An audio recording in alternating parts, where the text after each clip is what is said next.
জয়া কলে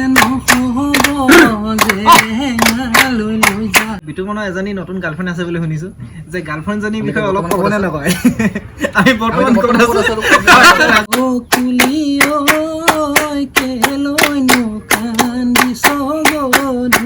হেল্ল' বন্ধুসকল মোৰ যি প্ৰণৱৰ ইউটিউব চেনেল এই চেনেলৰ জৰিয়তে আপোনাক সকলোকে শ্ৰদ্ধা জনাইছোঁ আৰু আজি আমি তিনি বন্ধু বহুত দিনৰ মূৰত লগ পাইছোঁ এজন হৈছে ভাস্কৰ আৰু পিছপিনে বহি আছে আমাৰ দেৱজিৎ মোহন বছ তো আজি আমি প্ৰায় 10 বছৰ পিছত লগ পাইছোঁ আৰু এজন বন্ধু আছে আপোনালোকে তেওঁক চিনি পাব যিহেতু তেওঁ এটা ইউটিউব চেনেল আছে অনুপম বিতুপন বুলি তেওঁৰ আজি অসমৰ প্ৰায় মানে 3.5 লাখ মান দৰ্শকৰ মানে মৰম বুটলিবলৈ সক্ষম হৈছে তো আমি তালৈ যাম আৰু তেওঁৰো আমি খবৰ খাতি ল'ম তো আজি পাৰ্টিও খাম বুলি ভাবিছোঁ তো বলক ভিডিঅ'টো আৰম্ভ কৰিছোঁ চিয়াৰ্ছ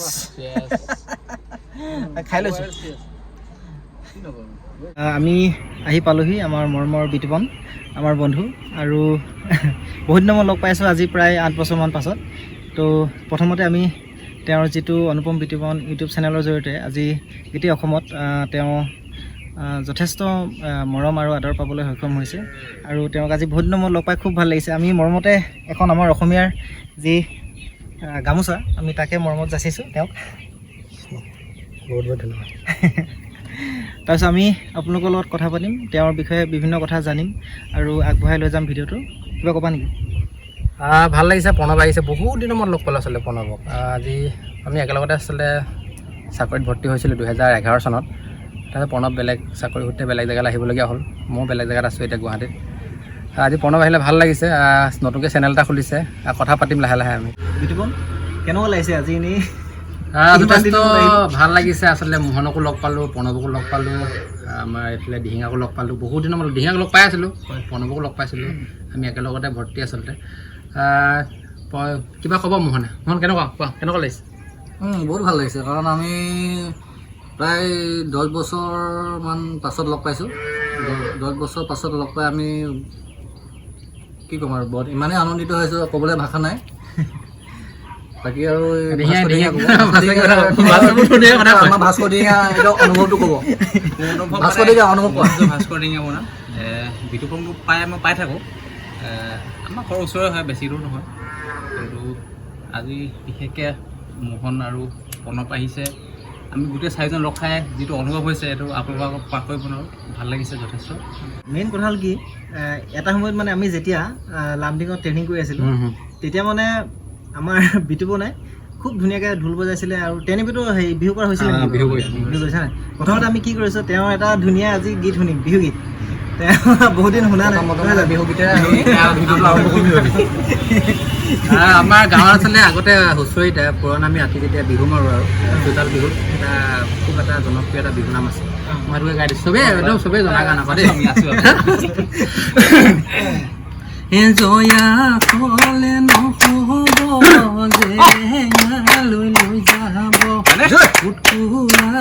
গছতে মেৰাই মেৰাই বান্ধিব চোৰা পেৰে কোবাব গৰম পানী ঢালিব নগানো বেকে ধৰি গদা পানী আহিব গদা পানী আহিব হয়নে মজা খুব ভাল লাগিলে ন সুন্দৰ ভাল লাগিলে আমি বিতুপনৰ পৰা আমি জানিম যিহেতু অনুপম বিতুপন তেওঁলোক একচুৱেলি চবেই চিনি পায় কিন্তু তেওঁলোকৰ ঘৰত কোন কোন আছে ধৰি লওক আৰু কোন কি কৰি আছে তাৰ বিষয়ে আমি অলপ ক'ব নেকি আমাৰ ঘৰত আচলতে এতিয়া আমি 5জন দেউতা মা ককাইদেউ নতুনকৈ এতিয়া বৌ আহিছে আৰু মই দেউতা আচলতে অসম আৰক্ষীতে চাকৰি আছিলে তেওঁ এতিয়া ৰিটায়াৰ হ'ল মা এতিয়া শিক্ষয়িত্ৰী দাদা এছিষ্টেণ্ট প্ৰফেচাৰ জয়সাগৰ কলেজত বৌ ঘৰতে আছে মই অসম পুলিচত একেলগতে গোটেইকেইজন এতিয়া এনেই আপুনি এতিয়াতো ইউটিউবৰ লগতে খুব বেছি জড়িত হৈ আছে তো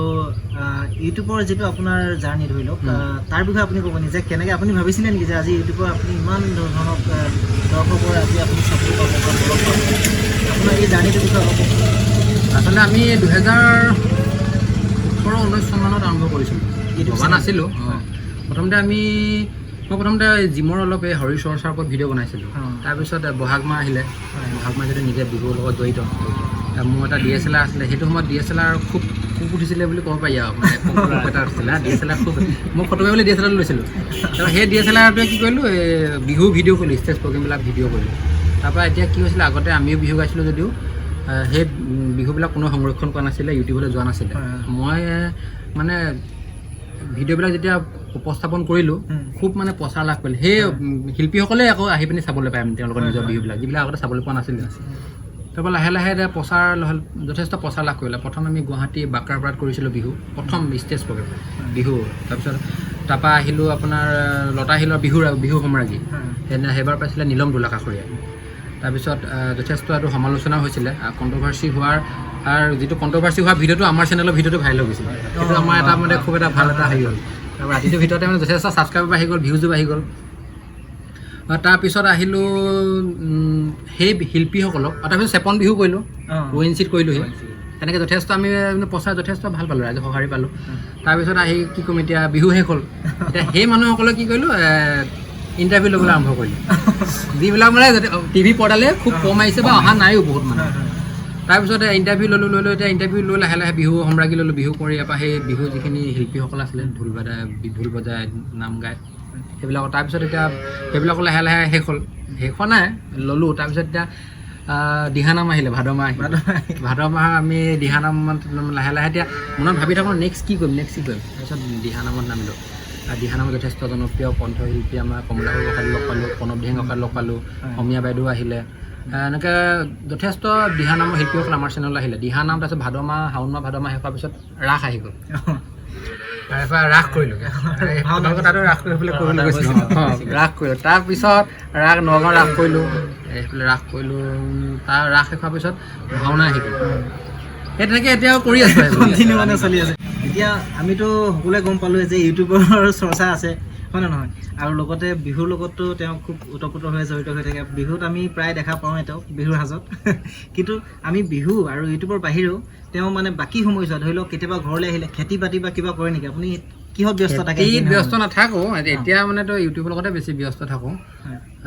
যথেষ্ট ভিডিঅ' এডিটিঙৰ টাইম দিব লাগে, অনুষ্ঠানবিলাক কৰিবলৈও যাব লাগে এতিয়া। আৰু কৰিবলৈ গ'লে মই শৰীৰ চৰ্চা কৰি আছোঁ অলপ সেইবিলাকে ব্যস্ত। একচুৱেলি মানে কি হয়, বিতুপন মানে আগৰ পৰা আমি যেতিয়া প্ৰথম লগ পাইছিলোঁ 2011 চনত, তেতিয়াৰ পৰা মানে আমি ল'ৰাটো অকণমান ব্যক্তিগত মানে ধৰি লওক আমি যদি পাছবেলা যদি খেলিবলৈ ওলাই যাওঁ, ক'ৰবাত যদি ফুচকা খাবলৈ ওলাই যাওঁ, কিন্তু এওঁ মানে সেইটো সময়ত কি কৰিব, প্ৰেক্টিচ কৰিব, বিভিন্ন ধৰণৰ চৰ্চা কৰিব, বিহু টীমৰ লগত থাকিব, তাৰমানে তেনেকুৱা ধৰণে কথা অকল মানে সকলো বেলেগ বেলেগ দিশত আচলতে পাৰ্গত, চবৰে বেলেগ বেলেগ। মোৰ দিশটো এইটো আচলতে প্ৰণৱো এটা আচলতে বোলে মই প্ৰণৱৰ কথাটো কৈ নহয় নাই, প্ৰণৱ এজন ভাল বোলে মাৰ্চেল আৰ্ট ন তুমি, তেতিয়াই আমাৰ যথেষ্ট কলা, আমাৰ সমৰ কলা তেতিয়াই দেখাইছিলে প্ৰণৱে। সেই কথাবিলাক এতিয়া মনত পৰে। সাপে ফুটিছিলে ল'ৰা এটা, প্ৰণৱে নিজে মুখেদি মানে বিষটো উলিয়াই দিছিলে, একদম মৃত্যুৰ পৰা বচাইছিলে। প্ৰণৱো কোনো গুণে কম নহয়, যথেষ্ট সমৰ কলা অধিকাৰী প্ৰণৱ। স্বাস্থ্য দেখিলে গম পাব প্ৰণৱ একদম কষ্ট কৰিব ল'ৰা, এতিয়াও যথেষ্ট খেতি কৰে। ঠিক আছে। আৰু কি কয়, আমি এতিয়াতো বিতুপনৰ জাৰ্ণিটোৰ বিষয়ত আমি গম পালোঁৱেই। এতিয়া আমি তাৰ পৰা জানিম আজি বিতুপনৰ পৰা যে বিতুপনৰ এজনী নতুন গাৰ্লফ্ৰেণ্ড আছে বুলি শুনিছোঁ, যে গাৰ্লফ্ৰেণ্ডজনীৰ বিষয়ে অলপ ক'বনে নকয়? আমি বৰ্তমান এইটো কম আচলতে বস্তুটো এতিয়া যদি মই প্ৰচাৰ কৰি দিওঁ, মানে এইটো যিটো ইচ্ছুক কইনা চাবলৈ অহা যিটো মানে ইচ্ছুক সেইটো নাথাকিব মানে। তো সেইকাৰণে মানে এতিয়া মানুহে যে কইনা চাবলৈ আহোঁ বুলি কয়, এতিয়া বিয়া দিনাখনতো কইনাৰ পৰা উৰণি তুলি থৈ দিয়ে। তাৰপিছত মানে এতিয়া যদি মই গোটেইটো জনাজাত কৰি দিওঁ মানে বস্তুটো কিন্তু আছে, কিন্তু বস্তুটো মানে এতিয়া চিক্ৰেট থাকক, মানে বস্তুটো এটা গোপনীয় হৈ থাকক, নহ'লে মানুহৰ মানে সেই ইচ্ছুটো কইনা চাবলৈ অহা ইচ্ছুটো নাথাকিব। আমি বৰ্তমান ক'ত আছোঁ এইটো ভাল হ'ব নেকি? বৰ্তমান আমি একচুৱেলি আমি এতিয়া বৰ্তমান য'ত আছোঁ, আমি আমাৰ বন্ধুৰ যিহেতু চচুবাৰী, আমি চচুবাৰী বুলিয়ে কওঁ গাঁৱত, তো আমি চচুবাৰীতে আছোঁ। তাৰ চহৰতে বহি আমি কথা পাতিছোঁ। আৰু বাকী আমি বিতুপনৰ পৰা জানিম যে একচুৱেলি তেওঁ ভাল পোৱা তেওঁৰ যিটো প্ৰেম কেতিয়াৰ পৰা, এতিয়া নে নতুনকৈ নে কি হয়, মোবাইলৰ যোগেদি নে হোৱাটছআপৰ নে ফেচবুকৰ জৰিয়তে? জীৱনত যথেষ্ট প্ৰেম হ'ল। প্ৰেমে আচলতে বস্তু এটা উৎস হিচাপে মানে যোগায় দেহত, কাম কৰিবলৈ এটা শক্তি যোগায় দেহ বস্তু এটা, নতুন নতুন সৃষ্টি হ'বলৈ মানে সি আপোনাক এটা শক্তি যোগায় মানে উৎস হিচাপে। প্ৰেম কলেজৰ দিনৰ পৰাই প্ৰেম আচলতে আছে প্ৰেম সকলোৰে আছে সকলোৰে প্ৰেম আছে জীৱনত চবৰে প্ৰেম আছে তেনেকৈ লগ পাইছিলোঁ আমি কলেজতে লগ পাইছিলোঁ যথেষ্ট এতিয়া বহুত দিনৰ পুৰণা আমাৰ সম্পৰ্ক বেছি নকওঁ বেলেগ কথা পাতোঁ এতিয়া মই প্ৰণৱ বৰুৱা প্ৰণৱ বৰুৱা অলপ চেনেলটোৰ বিষয়ে তুমি কৈ দিয়া ঠিক আছে আমাৰ হাতত বেছি সময়ো নাই আকৌ বিতুপনৰ এতিয়া বহুত কাম আছে যিহেতু তেওঁ ইয়াৰ পৰা যাব লাগিব কৈছে বেছি সময় নকওঁ যি কি নহওক এতিয়া আমি একদম শেষত আকৌ বিতুপনৰ পৰা আমি আকৌ এটা বিহু গান দিম যিহেতু আগতে মানে কি হয় এই ঢোলো বজায় বাঁহীও বজায় পেঁপাও বজায় মানে বিহুৰ লগত মানে খুব বেছি জড়িত হৈ আছিলে নাজানে কি বিহু খুব ভাল লাগে শেষত আমি আকৌ এটা বিহু গীত শুনিম তাৰপিছত আমি ভিডিঅ'টো লাহেকৈ সামৰিম আৰু গাই দিয়কচোন আমি আছোঁ বাৰু আমি কৃষ্ণ সহযোগ কৰিম কুলি কেলৈনো কান্দিছ গধূলি কুলি কেলৈনো কান্দিছ গধূলি ঢোলৰ মাত শুনিলে নাচো নাচো লাগে মানে পেঁপাৰ মাত শুনিলে বিহু বিহু লাগে কুলি কেলৈনো কান্দিছ গধূলি ধন্যবাদ ধন্যবাদ ধন্যবাদ খুব ভাল লাগিলে বন্ধুসকল আজি আমাৰ যি ভিডিঅ' কৰিম বুলি আমি যিডোখৰ জেগা বনাই আছোঁ আপোনালোকক দেখাই দিছোঁ আৰু কেমেৰামেন আছিলে আমাৰ ভাইটি খোলালি হ'ব যিহেতু বিতুপনৰ খোলালি আৰু সেইকাৰণে আমাৰো খোলালি হ'ব আৰু বাকী বন্ধুনীক আমি আজি নেদেখাওঁ যে লাজ কৰিছে পলাইছে ভিতৰলৈ যি কি নহওক ছেটআপটো দেখাই দিছোঁ আৰু ঠিক আছে ধন্যবাদ জনাইছোঁ আপোনালোকে ভিডিঅ'টো যদি শেষলৈকে চাইছে আপোনালোকে ছাবস্ক্ৰাইব কৰি দিব লাইক শ্বেয়াৰ কৰি দিব ধন্যবাদ